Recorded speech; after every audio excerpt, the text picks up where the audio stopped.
तो इस वीडियो को ज़रूर देखना है और देखोगे नहीं तो समझोगे नहीं। इस लड़की ने मोदी सरकार के कितने अच्छे सवालों का उत्तर दिया है और इस वीडियो को समझने से शायद आपको समझ में आए कि देश की सरकार क्या कर रही है। मोदी सरकार कर्ज लेकर खूब घी पी रहे हैं। साल दर साल मोदी सरकार विदेशी कर्ज लेकर जनता के लिए मुश्किल बढ़ाती जा रही है। अर्थव्यवस्था के मामले में नरेंद्र मोदी हर मोर्चे पर फेल साबित हुए। देश में विदेशी निवेश घट रहा है और विदेशी कर्ज बढ़ता जा रहा है। नतीजा रोजगार पैदा नहीं हो रहे और महंगाई भी आसमान छू रही है। मगर पीएम मोदी कर्जा लेकर मौज करने में लगे हैं। आइए आपको मोदी सरकार के कारनामे बताते हैं। ये कारनामे साल दर साल भारत पर बढ़ते विदेशी कर्ज के। मोदी के पीएम बनने से पहले साल 2014 में भारत पर कुल 440 अरब डॉलर का कर्ज था। इसके बाद से मोदी सत्ता में आए और विदेशी कर्ज दिन दुनी रात चौगुनी स्पीड से बढ़ा। साल 2015 में देश पर विदेशी कर्ज बढ़कर 483 अरब डॉलर हो गया। साल 2016 में 484 अरब डॉलर, 2017 में 495 अरब डॉलर, 2018 में 541 अरब डॉलर का विदेशी कर्ज हो गया।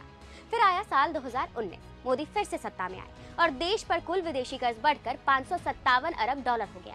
ये बढ़ोतरी लगातार जारी है। साल 2020 में 563 अरब डॉलर, 2021 में 593 अरब डॉलर, 2022 में 605 अरब डॉलर, 2023 में 637 अरब डॉलर और साल 2024 में देश पर कुल विदेशी कर्ज 711 अरब डॉलर पहुंच गया। अब आप यूँ समझिए कि देश की आबादी करीब 145 करोड़, माने तो भारत पर कुल 711 अरब डॉलर का कर्ज है। मतलब कि भारत के हर नागरिक पर करीब 490 डॉलर यानी 41,935 रुपए का कर्ज है। मोदी सरकार ने 10 साल में इतना कर्ज ले लिया है जितना आजाद भारत में सभी प्रधानमंत्रियों ने मिलकर भी नहीं लिया है। 2014 से पहले कुल कर्ज 440 अरब डॉलर का था, जो मोदी के 10 साल में बढ़कर 711 अरब डॉलर पहुंच गया, करीब करीब दोगुना।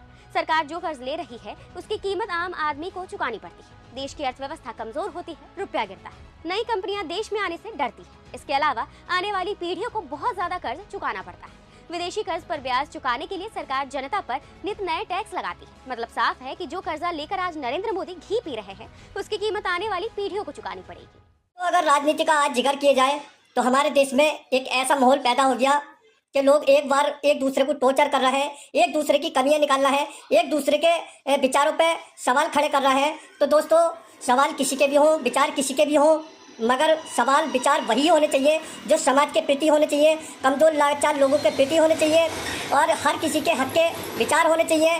किसी के संग में भेदभाव का विचार नहीं होना चाहिए। लोकतंत्र की सुरक्षा सहमति से रहनी चाहिए। लोगों को तोड़ने का बांटने का काम नहीं करना चाहिए।